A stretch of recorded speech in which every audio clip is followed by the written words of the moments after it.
I'll just note them briefly. For bin Laden and others, the first group of critics, the Muslim advocates of democracy, is in the grip of America. These people, so al-Qaeda spokespersons say, are advocating a corrupt form of governance that promises disorder in this world and damnation in the next. As to the second group, the response is to acknowledge the strength of precedents requiring distinctions between civilian and military targets, and then to argue that this requirement is not absolute. Of the several lines of argument proffered, the most forceful is framed in terms of reciprocal justice. As bin Laden famously put it, they kill our civilians, so we kill theirs. Quran 2, verses 190 through 194, and in particular the phrase, fight them as they are fighting you, is sometimes cited. The exegesis of the passage is interesting, and I'll be happy to talk about it in the question period if you like. Further, since America is a democracy, bin Laden argues all its people share the blame for America's failings with respect to the Muslim world. And as to the individual duty point, the response of bin Laden and others is, when those responsible, say the Saudi rulers, fail in their duty, it's up to a vanguard to defend the rights of Muslims. Then too, as bin Laden notes on more than one occasion, his declarations are crafted in consultation with ulama. It's just that he has the ability to distinguish between the good ones and the bad ones. The bad ones being those too cowardly or corrupt to call for jihad. Now, where are we going? In particular, what is the import of the wave of protest that began in Tunisia and is making its way across the historically Muslim area for Muslim discourse on war and for American and allied policy? Let me frame things this way. When protests began in Tunisia, some observers noted the distinct lack of militant rhetoric among the protesters. Comment about this increased when the Egyptian demonstrations began. The face of the protest, people said, seems different. These were young, affluent people wired into social networks like Facebook. Their interest in freedom seemed to move toward constitutional democracy, so people wondered, is this a sign that al-Qaeda's influence is diminishing? My answer is probably not. I think this for a couple of reasons. The first can be summarized in terms of the success of the autocrats. Hosni Mubarak was not a particularly good administrator, but he did succeed in radically delimiting the ability of opponents to organize. Thus, when the protests succeeded, they did so in part because of the help of the Muslim Brothers, one of the few viable political organizations to survive during the Mubarak years. Even more, the protests succeeded because the army at some point said no to killing large numbers of protesters. It's an interesting question why that stance was taken. My own view, perhaps overly cynical, is that some high-ranking officers decided that it was time for Mubarak to go, not least on the grounds that it was their turn to take the reins. This means the revolution was highly likely to be co-opted. The lack of organization among the Facebook crowd made them unable to compete with the combination of the Muslim Brothers and the military elite. This showed up in the recent constitutional referendum. In short, the prospects for democratic change are slim.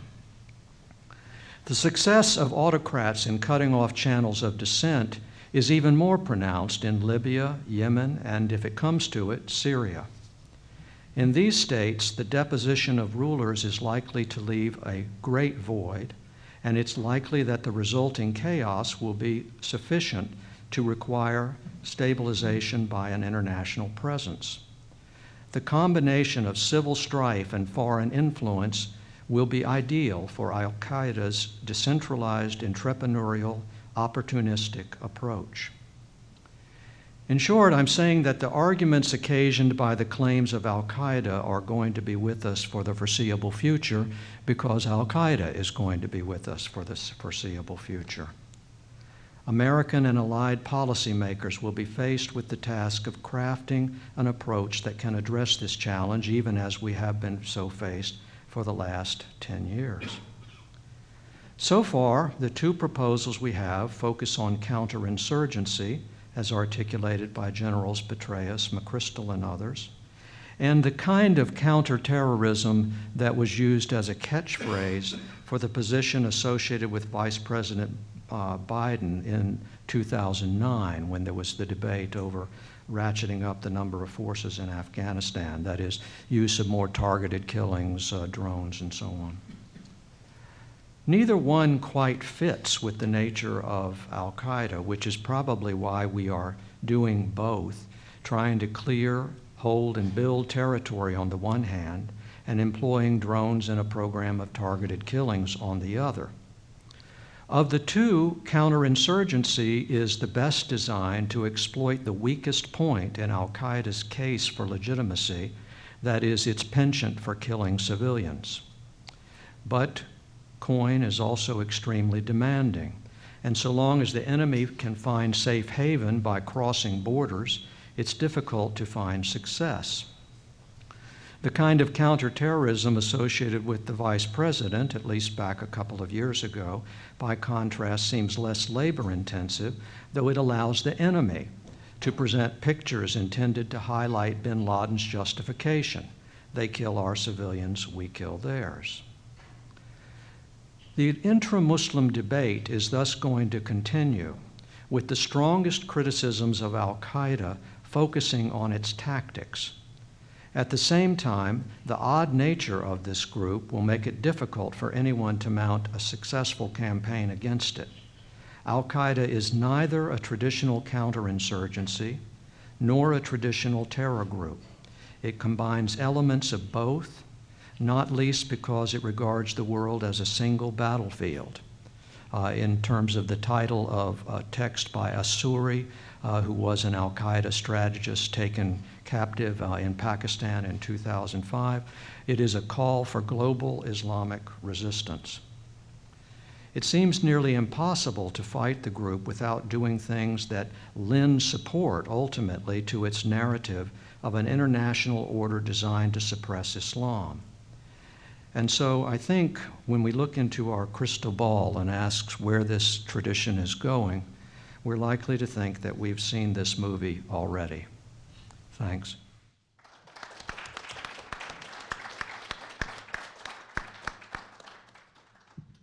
Well, again, if you would, please hold your questions till all of the speakers have had their chance. Our next is P.C. Low from Hong Kong Baptist University. I had the pleasure of meeting him just last night. He is Associate Dean in the Faculty of Arts, the Director of the Center for Applied Ethics, and Professor of the Department of Religion and Philosophy at Hong Kong Baptist University. He holds a PhD in Moral Philosophy, which he earned at SUNY Buffalo in 1982, and he holds a PhD in Religious Ethics that he earned at Yale in 1990. His publications are mostly in bioethics, religion and morality, and Confucian ethics. His article, The Art of War Corpus and Chinese Just War Ethics Past and Present, is forthcoming in the Journal of Religious Ethics. Professor? Thanks. Now, this panel was asked by Ed Barrett to address one common question, namely, how did the warfare ethics position develop, and what future directions could the tradition support? So to follow this instruction, my presentation is divided into this historical part from 1 to 5, and then number 6 is the present situation, and then this is the future development. I have more than 70 slides, so I'm going to speed you through my presentation. Talk about Chinese traditions. There are many traditions, as you have known. I myself is focusing on this last one, the military strategy school. According to many researchers right now, except the Taoist school, the other schools, they all have some conception of the, so to speak, just war or righteous war. It's difficult to translate. Some people say just was a better translation or righteous was a better translation. There's still some debate, but the terminology is there 2,000 years ago. And then eventually, the other language, just warrior or righteous warrior, is becoming more popular. But in spite of so, I mean, that idea, that language is there in the Chinese tradition.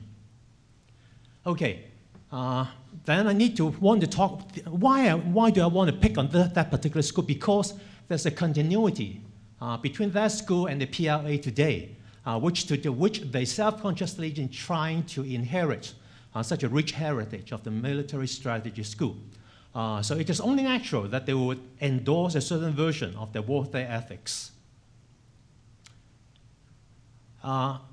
In this school, there's a large corpus of works, and the most important of them are being collected as being known as the 7 military classics. Actually, these have been, this is published in 1993. So it has been in English for a while. And I'm kind of surprised that there's not much work being done on this body of work yet. The translator, Rolf Sawyer, was a businessman in Hong Kong.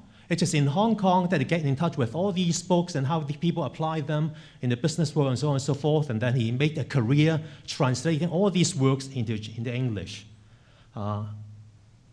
And these 7 treatises are these ones. Keep pressing the wrong button. Are these. And then the first 5, as you can see, they're composed roughly 2,000 years ago. So the ideas I'm going to present to you are the ideas that were there in the text more than 2,000 years ago. And it's not only there, it is also eventually being developed in the tradition. And therefore, rightly, we can say it is a tradition of just war thinking. Why is that a tradition? A tradition because eventually they're being collected together, and then they're considered, the required reading for any military generals, and also for exams. These are the required texts, and therefore they acquire that kind of canonical status. And there's a lot of commentary on them and so on and so forth, and they're still being studied today. So it is fair to say this is a tradition of thought rather than just pieces of writings. And in addition to being translated in English, this is a monograph. This is a monograph published in 1995, which is based on this PhD dissertation in 1993. And this entire monograph was a study of these 7 military classics. So it has been studied in English, all right? And this is in 1995. And again, I'm surprised. Between 1995 and now, I'm not seeing much other secondary materials on these 7 books. Now, and in this part, I'm trying to look at the perspectives of war in these treatises. One thing that stands out is, these 7 treatises, they're basically manuals of wars. They teach you how to fight and how to win. But in the meantime, there are also some advices about statecraft. And then from time to time, when they talk about war, then certain expressions keep popping up, saying that the military or the weapons are brutal implements. Occurs quite often in different treatises.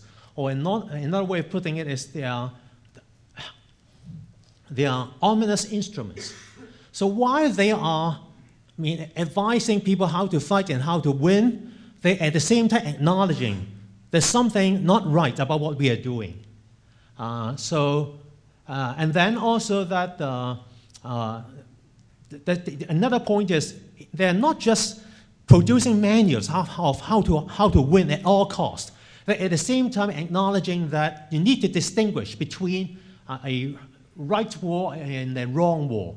And then in their terminology, which is largely in the Confucian idioms of virtue ethics, it just has to do with benevolence and righteousness. Say in this case, engage in battle with righteousness. When you fight, the action should incorporate righteousness. See, these occur rather often.